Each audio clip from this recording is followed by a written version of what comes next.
এই মাছগুলোর নাম কি আপনারা জানলে আমাকে জানাবেন। আমি আসলে নাম চিনি না। আমি শুধু খাই আর রান্না করি, কিন্তু নাম চিনি না, জানি না। মাছটা আপনাদের এলাকায় কি নামে পরিচিত আমাকে জানাবেন। আমি মাছটা কাটছি আর আপনারা ভিডিওটা দেখতে থাকুন। আপনারা সবাই কেমন আছেন তা বলতে ভুলে গেলাম, জানাবেন। মাছ কাটা শেষ করে আবার ধুতে চলে গেলাম।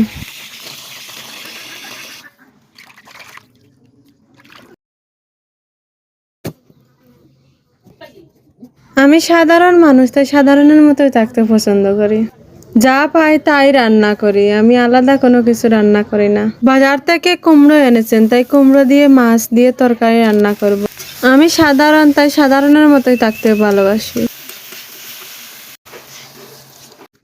এবার মাছগুলো দিয়ে দেব।